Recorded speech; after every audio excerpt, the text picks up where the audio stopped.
Welcome to another great edition of Mississippi Stories. I'm your host, Marshall Ramsey, editorial cartoonist and editor-at-large at Mississippi Today. I had to think about that for a half second because where am I? Oh, that's right.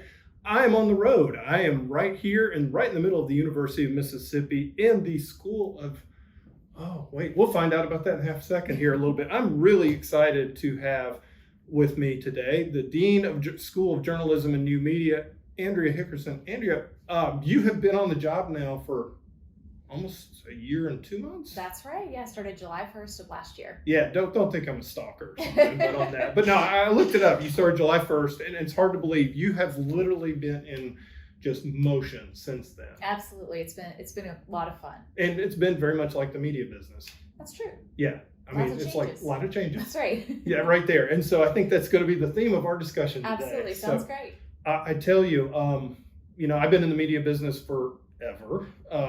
And it's like literally, if you're afraid of change, it's probably not a good business to be in right now. Mm-hmm. But I look back at your resume and everything that you've done and what you've studied and what you've gotten your degrees in. It was like, did you have like some kind of premonition when you were like 20 years old and saying, okay, there's going to be AI and there's going to be disruption and because it's like everything you've studied, from whether it's the foreign studies aspect of what you're doing because you think about what Russia and China are doing in the way of information and so forth, but also now with AI and everything, and you studying deep fakes, it's like you're like the perfect person to be sitting in this chair right now at the time. Thank you. I appreciate that. No, I had no idea it was going to shake out that way. And I think even though I've had an academic career, that journalism part of me, if this is interesting and that's cool and I want to find out more about it, has really what's led me to this point. Yeah, I got into it because I thought I could like draw pictures and impress people, but you did it a little bit. But seriously though, when you came in, even AI really was just starting to come in a little bit. So, there's been some new focus and some new things that are going on, and I want you to obviously tell us a little bit about that. But talk about, the basis of the whole school, the School of Journalism, and then of course, you kind of built on from that point. Tell us a little bit what happens in Farley Hall. Sure. So it's a really exciting time in the School of Journalism and New Media. Last year, we made the decision to move to a departmental model, which has been on campus already, but we haven't had that here yet. So we've got a journalism department, an IMC department, integrated marketing communications, and we've set up a third department on media and communication. Oh, yeah. And that program, or it's not quite a program yet, it's a department, but the idea is to have more of a topical program where maybe people could do some research or explore AI more in depth. Yeah. And so that is one of the big pieces of momentum that we have going. Yeah, that one. Tell us a little bit more about that one, because like you said, with AI, and there's been some new place on campus. Absolutely, yeah. So one of my visions for the School of Journalism is to put more, what I'll just generally call computing literacy into communication fields. And for a number of reasons is one, it's how we get and distribute messages. It's how we, make them, how we create them. But then also there's a lot of nuance to it about like privacy, for example, or personal data, and it's not really well understood. And so if you're going into a communication profession, you need to be able to explain to the public what the implications are of if you're committing to using a particular app, or if you're using facial recognition software at a restaurant or something. There's so many different ways people can have access to data. And so as communication professionals, we have an imperative to understand what that is and be able to communicate that out. And so with that, I'm very excited that now the University of Mississippi is home to the National Center for Narrative Intelligence. Yes. And it's hugely exciting because it's a true interdisciplinary effort. And so what this center does is it uses AI tools to look at public narratives. And public narratives broadly could be social media accounts, maybe it's news articles all across the globe, and helps us kind of synthesize those, certain ways we can make analysis about what our adversarial media is doing versus what our ally media are doing. And that really is kind of the forefront of where journalism is and security studies, and really any problem too, because so much misinformation is out there, but it's also there's just so much information in general. We need to do more research about what we're telling people, what the implications of telling them something in a particular way is. I've always told people that we're slaves to our algorithms.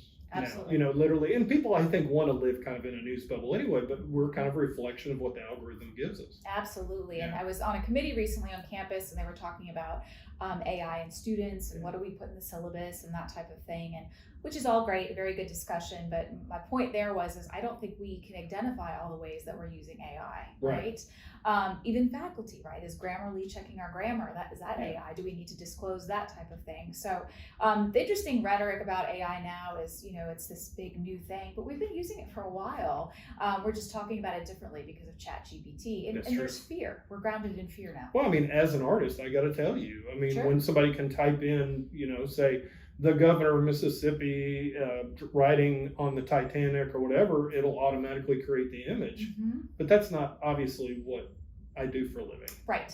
I'm not an artist for a living. That's right. So, but I can do the art. But I mean, but I mean, at the end of the day, I mean, right now, at least where it stands right now, there's no humanity in it. Right, and authenticity. Exactly. And I think that's the competing force here is there's people that are so interested in technology, but there's just a craving that so many people have in the public for authenticity, to want to know that something is real and to know that it's genuine. And so, people, I was just talking to some engineers I work with, and we were talking about how we can make water data more accessible. And so one of the engineers said, oh, well, we've got all these social media accounts on there, so we could just, make all the people that have digital technology do it. Which, yes, but actually what the research shows is that you're still going to listen to the same people, whether it's you've got a brother-in-law who's deep in, water data, it's going to tell that stuff, but we still go to opinion leaders. So the technology is a tool, but it's not going to solve our problems. I think we learned a lot during the pandemic from that. Absolutely. Because number one, you saw a lot of the folks in public health are really struggling with that. I always joked, I told one of my friends who's in public health, I said, you don't need a PR team, you need a troll farm. Right. That's right. But where they finally started getting some traction was that they started having, go talk to your doctor. Right. Somebody you can trust. Right.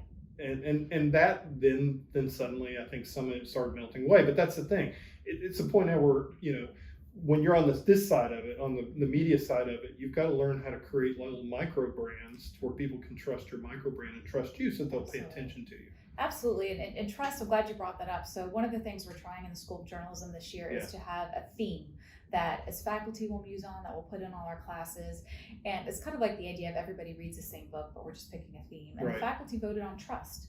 And so we just read a little one of these Oxford very short introductions to trust, and then having discussions about it, and what does it mean to have meetings and to work as a team, especially in this new organizational structure we have. But also, what does it mean if you're a content creator? What is trust? And what are your obligations to the audiences that you have? I've been in Mississippi for 28 years being a cartoonist, and and I take that very seriously, the trust thing, because one thing about Mississippi, if people don't know you, they don't pay attention to you. And so for me, that meant that I went out and spoke at Rotary clubs and Lions clubs and different things like that, so people could feel like they got to know me a little bit. But also too, and I always think about Lance Armstrong and Tiger Woods, where they both built brands based on something that was not exactly true. Right. And then it all came crashing down. Right. Now, Tigers, and they both come back to a certain degree, but I think in the journalism side, and I was thinking about the three different parts you were talking about. Now there's like a golden thread that runs through all of it. Because if you're in this one, you need this one, and if you need this one, I mean, it doesn't matter if you're an IMC, you got to be a good story, because we're all storytellers. At the end of the day, and we got to create compelling stories. Absolutely, and that's one of the things I'm really interested in as we look towards the next couple of years in the journalism school is how can the school here do advocacy for journalism? And sometimes people think journalism advocacy has a very negative connotation, that you're arguing for a particular point of view or something. But we really need someone to highlight the intensely practical side of journalism, because that's been lost. And that's what I'm hoping that the school can do, is we can re-entrench ourselves in the civic how-to explanatory role of journalism in society. And that involves IMC, because we need them to go tell people this is what's going on, this is how journalism is done, this is how we tell stories. Every time I write on my Facebook post something about the media, because it's like a Rorschach test. Everybody has an idea of what the media is. Most of the time it's what they watch on cable news, which, and generally means people my age and older, because that's who watches cable news now at this point. But no, people have their idea of what the media is. And that's where I think the advocacy comes in, is just making sure that they understand what is real, and because anybody can create a newscast now that looks as good as what you see on the nightly news. And that's where it comes down to credibility, right? That's right. And so that is what kind of underlies our work on deepfakes, because we are building a deepfake detection tool for journalists. Because we believe in this information environment, we still need to be able to trust journalists. anonymous. Yeah. And so that tool is not for wide public consumption, because if there's research in cybersecurity that once a tool becomes discredited, even if it's not true, nobody believes the tool anymore. Oh, yeah. So we're going for people that we think are important, because if they get a story wrong, then it hurts that credibility in that relationship. You've got to have enjoyed the last year. I'm having a blast. Yeah. I'm having an absolute blast. So what are the students like? Oh, the students are great. I mean, they have such enthusiasm, such good ideas. It's our largest freshman class ever. That's incredible. And they are just so curious about finding careers. I've spoken to 3 different groups of freshmen this semester, and I invite them all to come by and say something. And some are like, "Where can I get an internship? What alumni is in this field?" And I love it. I mean, that's what creates the energy here, because they're pushing us. And really challenging our notions of what storytelling is, because they're coming at it from different platforms, right? So as you mentioned, local TV news is not as popular as it was, and certainly not with this demographic. So I'm interested in, why are they going into journalism? What is it that makes them want to come here and major in journalism? And to be honest, sometimes it's a hard question for them to answer.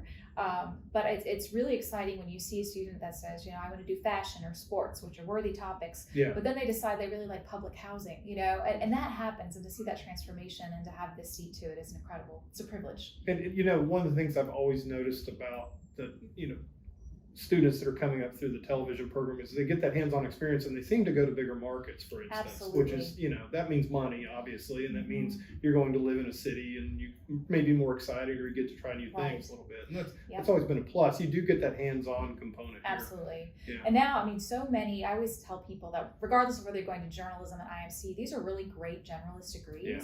People want anyone who can interview people, who has basic writing skills, who can do some research, critical thinking. Like, you can do anything. Right. And it's amazing how rare that skill set is. It's now. true. It's absolutely true. It really is on that. I will say that a few years ago, I had the pleasure of teaching adjunct up here, and didn't have a huge class, but I knew I'd won them over when suddenly my computer was gone one day, and then the screen went up and it said, "Bring us cookies." Oh. So they were like literally, they were holding me hostage. That was good. So, but the beauty of it is that I've been able to follow their careers and still write them recommendations for grad schools and things like that. And that is one of the, people always ask me, "Why did you go to college?" I said, well, college gave me an education, but the practical hands-on gave me a job. And so between the two, that's how I had a career and on that. And so you're able to do that. I'm excited, like I said, though, and I know Joe used to work in the building with us at Mississippi Today and so forth. So I know you're getting to work with Joe Stradinger a little bit and with Edge Theory, and because they're the ones that had the AI.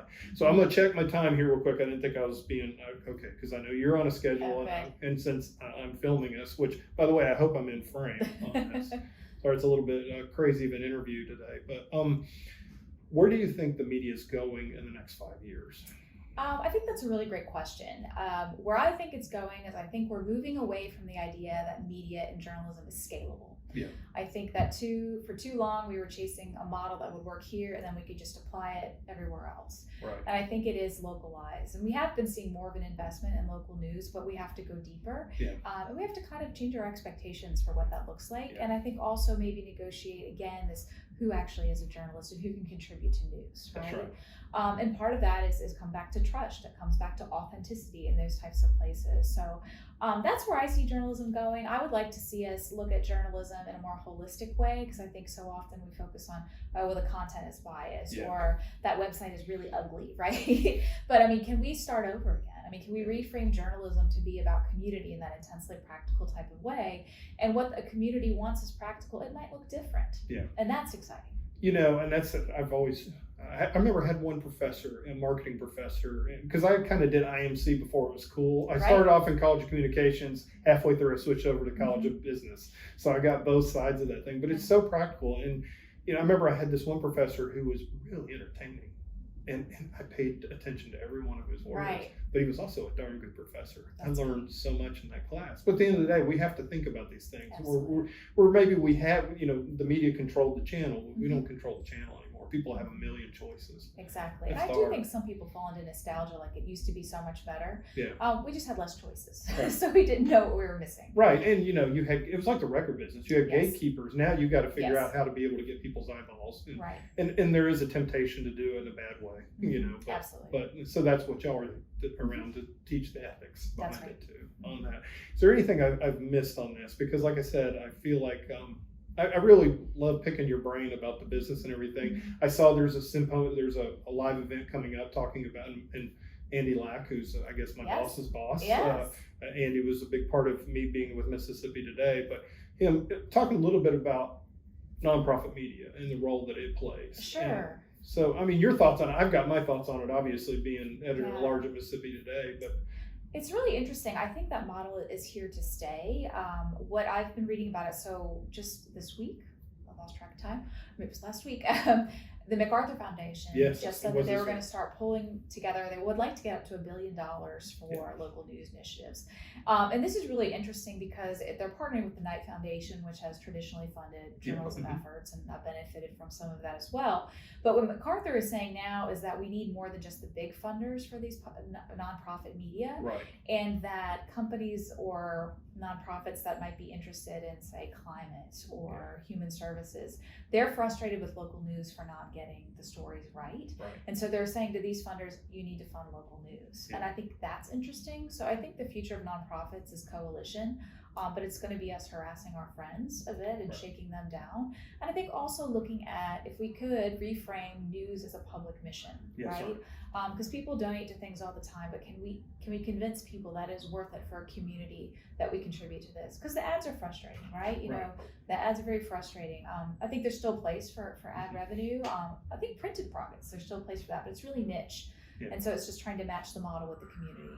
I think about how many times, or when I first started at the Clarion Ledger, I'm not going to pick on them because I think Mark's doing a great job as the editor down there, and I think they're hustling and they're doing the best they can with the circumstances. But that said, when I started there was 100 people in the newsroom, you know, and so newsroom deserts are a very real thing around the country. And I know at Mississippi Today we do a really good job with being able to, because there are people now in the Capitol Bureau. You've got Bobby, you've got Taylor, you've got, you know, Jeff, you've got, you know, anybody else who comes in there. So I mean, I think that's a big thing too, isn't it? Absolutely. And we've had a guest from the Center for Community News in Vermont come, and he studied different state house reporting. So universities are filling some of that state house gap too. So that's a really interesting model. A little logistically hard for us with Jackson far away, but we're thinking on that. Well, I tell you what, I've really enjoyed this today, and I love, like I said, the 3 different directions that the school's going in now, because it's like, as somebody who's literally had his career blow up and then having to put it back together, all 3 of those are a big part of what I do on a daily basis. So it's like, that's really exciting. I wish I were 18 years old again and could come back and you don't back have to to be school. that old. Well, I am halfway through with my master's. I guess I could actually finish it and so forth. Well, we'd have a lot to learn from you too. Yeah, I know. And what not to do. Trust me, my kids learn from me every day. So, Andrea, I really appreciate it. Thank you. It's been my pleasure. Thank you. All right. Well, hope you enjoyed this episode. And of course, you can go back and see other past episodes at MississippiToday.org. You can also see some great coverage and a few okay cartoons as well. Make sure you ring the bell. We'd love you to follow us. And we'll see you next week for another edition of Mississippi Stories. Thank you for watching this episode of Mississippi Stories. Make sure to subscribe to the Mississippi Today YouTube channel and click the bell to be notified every time a new video uploads.